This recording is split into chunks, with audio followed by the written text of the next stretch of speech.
నేను దేవుని దగ్గర నుండి ప్రార్థనలో నేను మోకాళ్ళు ఉన్నప్పుడు తప్పకుండా అనేక పర్యాయాలు అడిగింది ఈ వివేచనను.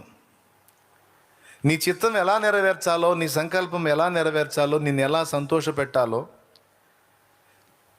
ఏది సత్యమో ఏది అసత్యమో నేను ఎలా తెలుసుకోవాలో, ఎవరితో ఎలా వ్యవహరించాలో, ఎక్కడ ఎలా స్పందించాలో ఆ వివేచన నాకు ప్రసాదించు దేవా అని తరచుగా ప్రార్థన చేసుకున్నట నా అలవాటు. ఒకవేళ మీకు ఈ అలవాటు లేకపోతే తప్పకుండా మీరు కూడా వివేచనని ఒక వరముగా అడగండి దేవుణ్ణి. దేవునికి స్తోత్రం. ఏంటిది? వివేచన. ఈ వివేచన అనేది లేకపోతే ఖచ్చితంగా బోల్తా పడతాం. అర్థమైందా? అనేక సంగతులను గురించి కొంతమంది పొరపాటు అభిప్రాయాల్లో ఉండటానికి వివేచన లేమియే కారణం. లేఖనాలను అపార్థం చేసుకున్నారు, భక్తులను అపార్థం చేసుకున్నారు, పరిస్థితుల్ని అంచనా వేయలేకపోయారు. మేము కరెక్ట్గా ఉన్నాము, భక్తిలో ఉన్నాము అని భక్తి గర్వంలోనికి వెళ్ళిపోయారు. అర్థమైందా? వాక్యాన్ని సరిగా వివేచించకుండా, సరిగా నిర్వచించకుండా అపసవ్య బోధల్లోనికి ప్రవేశించారు, అపసవ్య బోధలు చేశారు. వారు కూడా అదే నమ్మి నడుచుకున్నారు, ఎదుటి వాళ్ళను కూడా నడిపించారు. అందుకే దేవుని పాత్రలు కాగోరిన వారికి అత్యవసరంగా ఖచ్చితంగా ఉండాల్సింది వివేచన. దేవునికి మహిమ. యుద్ధంలో ఉన్నటువంటి ఒక వ్యక్తికి, యుద్ధరంగంలో ఉన్న వ్యక్తికి అత్యవసరంగా కావలసినది ఏమిటి? యుద్ధరంగంలో ఉన్నవానికి ప్రత్యర్థిని ఎదుర్కోవాలంటే అత్యవసరంగా ఉండవలసినది ఏమిటి? వివేచన. మరి ఆయుధాలు అవసరం లేదా? అందుకే ఇప్పుడు నేను వెంటనే నాకు తెలిసి వివేచన అంటారని. మీరు ఆ మొక్క చెప్పేటప్పుడే వివేచించాలి. మీరు వెంటనే తొందరపడ్డారు ఎందుకు? ఇట్లా క్యాచ్ అవుతారనమాట. ఇప్పుడు నేను ఒక మాట చెప్పానంటే ముందు ప్రసంగంలో వివేచన మనకు ఉండాలని చెప్పినప్పుడు, నేను ఈ ప్రశ్న వేసినప్పుడు చెప్పే నేనే అంత తేలిగ్గా ఆన్సర్ దొరికేటట్టు చెప్తానా? చెప్పండి. ఉంటుంది కదా, ఏదో మెలుగు ఉంటుంది కదా. కాబట్టి డింగుమని వివేచన, వివేచన ఒక్కడు పెట్టుకొని పోతే యుద్ధంలో తనులు తినరాడా? యుద్ధంలో ఏమేం కావాలి? బలం ఉండాలి, ఆయుధాలు ఉండాలి, అన్నీ ఉండాలి కదా. ఇప్పుడు చెప్పండి, ఏది అవసరం? మీరు చెప్పండి. చెప్పండి. యుద్ధరంగంలో ఉన్నవానికి ఏది అవసరం? ఏమవసరం అంటే వివేచన అనుకున్నాం. మళ్ళీ ఇంక 2 చెప్పావు నువ్వు, ఇప్పుడు ఏది చెబితే ఏం తిప్పలో అని ఇప్పుడు సైలెంట్ అయిపోయారు. అంటే ఇది వివేచన. ఇప్పుడు ప్రవర్తిస్తున్నారా వివేచనగా? అన్నీ అవసరమే అంటున్నాడు విజయ్. అన్నీ అవసరమేనంట, బలం అవసరమేనంట, ఆయుధాలు అవసరమేనంట, వివేచన కూడా అవసరమేనంట. బలం సహజంగానే మనిషికి ఉంటుంది. ఆయుధాలు లేకపోయినా వివేచన ఉండాలి. నేను చెప్పింది కూడా అదేగా అంటారేమో. వివేచన ఉంటే చాలా అన్నాను నేను. ఇంకా మళ్ళీ సౌండ్ లేదు మీకు. ఇప్పుడు నేను చెబుతా సమాధానం. రాజు మంత్రి ఇద్దరు కూర్చొని ఒకరోజు మాట్లాడుకుంటున్నారు. దగ్గర మరొక 2-3 వ్యక్తులు ఉన్నారు. రాజుతో మంత్రి, మంత్రితో రాజు సహజంగా మాట్లాడుకుంటుంటారుగా, అట్లా మాట్లాడుకున్నారు. రాజు అన్నాడు, మంత్రి,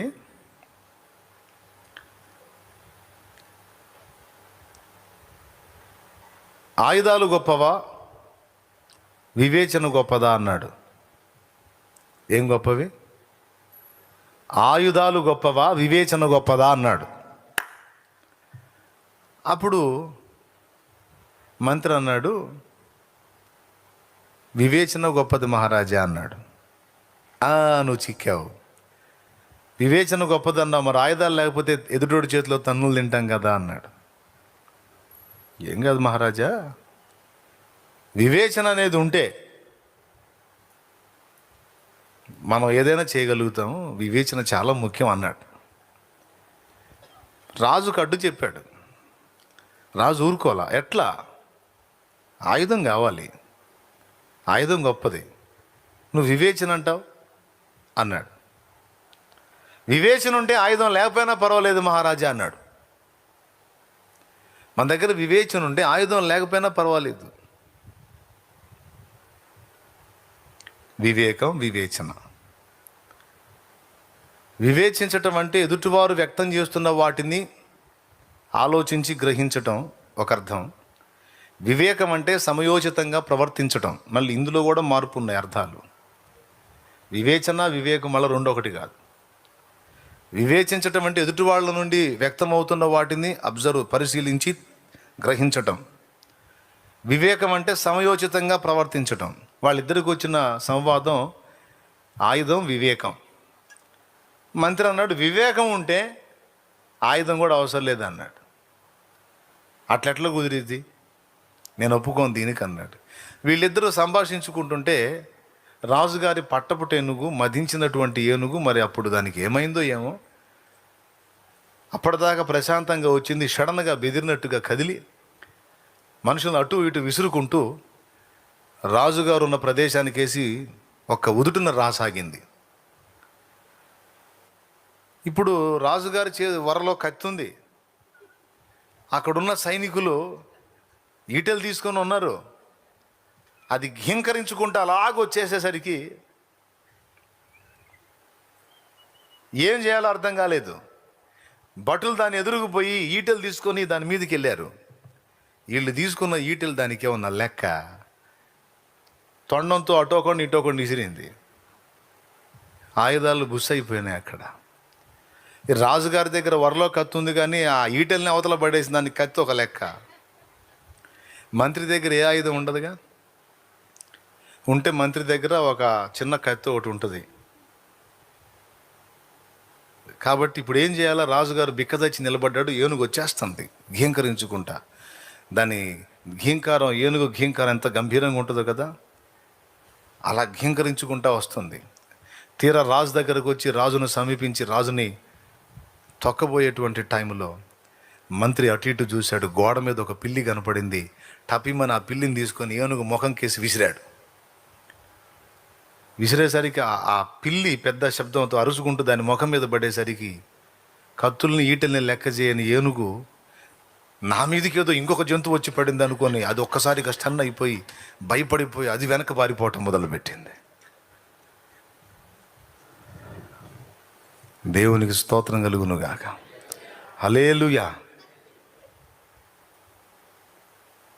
కాసేపు గుండె దడ ఆగి కొట్టుకుంది. గుండె దడ వచ్చేసింది రాజుకి. గుండె దడ తగ్గిన తర్వాత చిన్నగా మెల్లగా మంత్రి మాట్లాడాడు. మహారాజా క్షమించండి, నేను ఇట్లా అంటున్నాను, నేను ఏమనుకోదు. ఇందాక మీరు అన్నారు కదా ఆయుధం గొప్పది అని. ఆయుధాలు దాన్ని ఆపినయ్యా. నా చేతిలో ఆయుధం లేదు, వివేకం ఉంది. వివేకం ఉన్నవాడికి ఆయుధాలే అవసరంలా. అందుబాటులో ఉన్న దేన్నైనా వినియోగించి వాడు విజయం సాధించగలడు అన్నాడు. దేవునికి స్తోత్రం కలుగును గాక. దీనికి దావీదు కూడా మనకు ఒక నిదర్శనం. ఆయనకి పైనుంచి కింద దాకా కవచాలు లేవు, కత్తులు ఈటెలు ఏమీ లేవు. దేవుని మీద విశ్వాసం ఉంది. తన దగ్గర ఉన్నదే తీసుకున్నాడు. దావీదు దగ్గర ఉన్నది వివేకం. చూసారా మీరు? వివేచన ఉంది, వివేకం ఉంది, రెండు ఉన్నాయి దావీదు దగ్గర. ఎందుకు చెప్తా. ఇప్పుడు ఈట తీసుకొని పోయాడు అనుకోండి. ఈట తీసుకుంటే యుద్ధం వేరు. ఈట తీసుకొని నుదుటను కొట్టగలడా? కత్తి తీసుకొని పోయాడు అనుకోండి, సౌలు మాటిని కత్తి తీసుకొని నుదుటిలో గుచ్చగలడా? వాడేమో పైనుంచి కింద దాకా అంతా కవచాలు పెట్టుకున్నాడు, తలకు కూడా శిరస్త్రాణం పెట్టుకున్నాడు. కాకపోతే ఈ నుదుటి భాగంలో మాత్రం ఒక వెడల్పాటి రంధ్రం ఉంది. మరి ఊపిరాడక పెట్టుకున్నాడో, గ్లామర్ కోసం పెట్టుకున్నాడో, కవచం అట్ట తయారు చేసుకుంటారో అది వేరే సంగతి. ఇప్పుడు గొలియాతు ఏ కారణం చేత పెట్టుకున్నాడో ఏమో, ఇక్కడ గ్యాప్ అయితే ఉంది, శిరస్త్రాణానికి గ్యాప్ ఉంటుంది. ఆ గ్యాప్లో కొట్టాడు. ఏం తీసుకొని అంటే నాకు తెలిసి, నేను అనుకుంటున్నా, గొలియాతు వచ్చి సవాలు విసిరినప్పుడే దావీదుకి ఐడియా వచ్చి ఉండాలి. వాడు వచ్చి సవాలు విసురుతున్నప్పుడే స్కెచ్ గీసుకున్నాడు, ఏ టైపులో కూడా తిడి పడతాడని. దేవునికి స్తోత్రం కలుగును గాక. పైనుంచి కింద దాకా అన్నీ వీడు తెగేసుకొని ఉన్నాడు. ఇంత పొడుగున్నా కూడా వీడికి భయం. వాడి పర్సనాలిటీని చూసి జనం భయపడుతున్నారు, కానీ వాస్తవంగా వాడికి భయం ఎక్కువ. ఇప్పుడు వాడంత ధైర్యం కలిగిన వాడైతే, వాడిది అంత పెద్ద శరీరానికి కవచాలు ఎందుకు? కామన్గా రావచ్చు. అంత పొడుగుండి కూడా వాడు కవచాలు వేసుకున్నాడంటే అర్థం ఏంటి? వాడికి ముందే డౌట్ ఉంది, ఇశ్రాయేలీలు మామూలు వాళ్ళు కాదు, ముదురులు. నేను అజాగ్రత్తగా పోతే నన్ను అయినం చేస్తారని అప్పటికి జాగ్రత్త తీసుకొని వాడు వచ్చాడు. అయినా తప్పలేదు, దావీదు చేతిలో దెబ్బతిన్నాడు. ఏం తీసుకెళ్ళ, కత్తులు ఈటలు అంటే లేదు, అవసరం లేదు మహారాజా, నేను ముందే స్కెచ్ గీసుకున్నాను, నా స్కెచ్ని దేవుడు అక్షరాల అమలు చేస్తే అంతే చాలు. దేవునికి స్తోత్రం కలుగునుగా. సమస్య కళ్ళ ముందు రాగాన్ని దీన్ని ఏ టైపులో కొడితే అయిపోతుంది. ఆలోచన లేనోళ్ళేమో హడావుడి చేసి ముందుకు దూకుతారు. వివేకం కలిగిన వారు, వివేచన కలిగిన వారు తొందరపడి నోరు జారటం కానీ, చేయి జారటం కానీ, కాలు జారటం కానీ, కను జారటం కానీ, పెదవి జారటం కానీ చెయ్యరు. కొద్దిగా సంయమనం పాటిస్తారు, ఆచితూచి అడిగేస్తారు. దడేశ్వరులాగా ఉండరు. ఎవరిలాగా ఉండరు? కొంతమంది దడేశ్వరులు ఉంటారు, కొంతమంది అట్లే ఉండరు. ఆగి కొంచెం ఆలోచిస్తారు, వివేచిస్తారు, వివేకంగా ప్రవర్తిస్తారు. దేవునికి స్తోత్రం చెప్పండి. సంగతి వెనక ముందు ప్రత్యుత్తరం ఇచ్చువాడు తన మూఢత్వమును కనపరచి సిగ్గునొందు అని ఉంది సామెతల్లో. కొంతమందికి తొందరపాటు ఎక్కువ. వాళ్ళకు తెలిసినటువంటి జ్ఞానాన్ని మనసులో పెట్టుకొని ఎదుటి వాళ్ళ దగ్గర ఈ మాట మాట్లాడితే నాకు ఏ పక్క నుంచి మొహం పగిలిద్దు అని వివేచన లేకుండా వాళ్ళకు తెలిసిన విషయాల్ని డింగ్మని మాట్లాడతారు. ఒక మాట మన నోట నుండి బయటికి వెళ్ళేటప్పుడు 4 విధాలుగా వివేచించుకొని మాట్లాడాలి, లేకపోతే ఇబ్బంది. దేవునికి మహిమ. సేవ చేసే వాళ్ళకి ముందు అన్నిటికంటే కూడా నాయకుడు అనేవాడికి నాలుక చాలా జాగ్రత్తగా ఉండాలి. ఏముండాలి? నాయకుడికే కాదు, అసలు ఏ మనిషికైనా నాలుక కంట్రోల్లో ఉంటే చాలా వరకు వాడు విజయం సాధించినట్టే. ముఖ్యంగా నాయకుడికి, నాయకురాలికి నాలుక చాలా కంట్రోల్లో ఉండాలి. ఈ నాలుక ఉంది చూశారు, మొత్తం కలిసి 3-4 అంగుళాలు ఉండదు ఈ నాలుక. డింగు మాట్లాడిద్ది, నోట్లోకి వెళ్ళిపోయింది, వీపు పెట్ట తన్నులు తింటూ ఉంటుంది. నాలుకని ఎవరన్నా కొడతారా? అది మాట్లాడి లోపలికి వెళ్ళిపోయి తలుపేసేసుకుంటుందా? తలుపు అంటే పెదాలన్నమాట. పగిలేది ఎక్కడ? పాపం ఇది ముందే మొచ్చుకుంటుంటుందా, నువ్వు మాట్లాడవాకవే నన్ను కొడతారని. అందుకే నాయకుడు అనేవాడికి నాలుక చాలా జాగ్రత్తగా ఉండాలి, లేకపోతే ఇబ్బంది. కొంతమంది నోరు జారుతారు, మాటలు జారుతారు. వాళ్ళు తెలివి గల్లోలాగా, జ్ఞానవంతుల్లాగా దైవజనుల్ని కూడా మేము ఎక్స్రే చేసాం, మేము పరిశీలించాం, అసలు ఆయన అలా, ఈయన ఇలా అని దైవజనుల్ని విమర్శించడానికి నోరు తెరుస్తారు తొందరపడి. కూర్చొని వినే విశ్వాసికే నీకు అంత ఉంటే చెప్పేవాడికి ఎంత ఉండాలి? 5వ క్లాస్ వాడికే నీకు అంత ఉంటే ఇంటర్మీడియట్ చదివేవాడికి ఎంత ఉండాలి? అవన్నీ దాటుకొని కదా వచ్చాడు. ఉంటాయి. అందుకని ఎవరి దగ్గర అయినా నోరు జారేటప్పుడు, ముఖ్యంగా దేవుని సేవకుల్ని కామెంట్ చేసేటప్పుడు, ఈ మధ్య పార్టీలు అయిపోయినాయి. నేను పౌలు వాడను, నేను అపోల్లో వాడను, నేను కేఫా వాడను, నేను యేసుక్రీస్తు వాడను. యేసుక్రీస్తు వాడనని అందరంటే బాగుండు. ఈ మధ్య సేవకులకు ఫ్యాన్స్ అయిపోయారు. మేము ఫలానా ఆయన ఫ్యాన్స్, మేము ఫలానా అక్క ఫ్యాన్స్, అన్న ఫ్యాన్స్, మేము షాలేం అన్న ఫ్యాన్స్, లేకపోతే మేము ఇంకొక అన్న ఫ్యాన్స్, ఇంకొక అన్న ఫ్యాన్స్. ఏంది ఇది? ఏమి సినిమా వాళ్ళ? సినిమా వాళ్ళండి. అన్న ఒక పాట పాడాడు, విత్తినది ఒకడు, నీరు పోసింది వేరొకడు, ఎరువు వేసింది ఎవరైనా, వృద్ధి చేసింది నువ్వేగా అన్నాడు. అన్న పాడేదానికంటే ముందు పౌలు మహనీయుడు మాట్లాడాడు.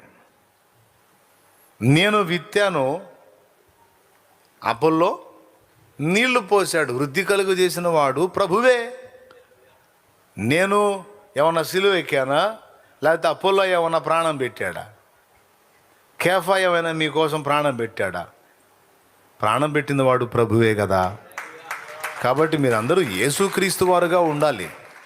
అంతేగాని మనుషుల్ని బట్టి అతిశయపడటం. కొంతమంది ఈ టైప్ మైండ్లు తీసుకొస్తాడు సైతాన్ గాడు. మా అన్న హీరో, మీ అన్న జీరో, మా అన్న హీరో, మీ అన్న జీరో అనగానే, మా అన్నని జీరో అంటావా, మీ అన్నే దున్న. మా అన్నను దున్న అంటావా, మీ అన్న పంది. వీళ్ళు పరిశుద్ధ యేసు శిష్యులు కాదు, ఇక చివరికి పరమానంద శిష్యులకి వెళ్ళిపోతారు. గురువుగారు పండుకున్నాడు, ఒరే కాళ్ళు వత్తండ్రా అన్నాడు. మిగిలిన వాళ్ళు ఒకడు విసురుతున్నాడు, ఒకడు చేతులు వస్తున్నాడు, ఇద్దరు కలిసి కాళ్ళు ఒత్తుతున్నారు గురువుగారి కాళ్ళు. కొంచెం సేపటి తర్వాత ఇద్దరికి వాదన వచ్చింది. దేనికాడో కదా, కాళ్ళ కాడే వచ్చింది. అరే నా కాలు ఫలానా టైపులో ఉంది అన్నాడు. నా కాలు కూడా అలానే ఉంది అన్నాడు. నీ కాలు ఒట్టి పనికిమాలిన కాళ్ళు అని టపిమని ఒకడు కొట్టాడు. నా కాళ్ళు కొడతావా, ఎంత ధైర్యంరా నీకు, నీ కాలే పరమ సుంఠకాలు అని కొట్టాడు ఇంకొకడు గట్టిగా. నా కాళ్ళు అంత దెబ్బ కొడతావా, నీ కాలు సంగతి చెప్తా నాకు అని ఇంకా గట్టి దెబ్బ కొడతాడు ఇంకొకడు. ఈ రకంగా మిగిలిన వాళ్ళేమో గురువు తల ఒకడు పట్టుకుంటాడు, చేతులు ఒకళ్ళు పట్టుకుంటారు, ఆ గురువులు లేవకుండా పొట్ట ఒకడు పట్టుకుంటాడు. మీరు ఉండండి గురువు గారు, వాళ్ళ కాళ్ళ సంగతి వాళ్ళు తేల్చుకుంటారు.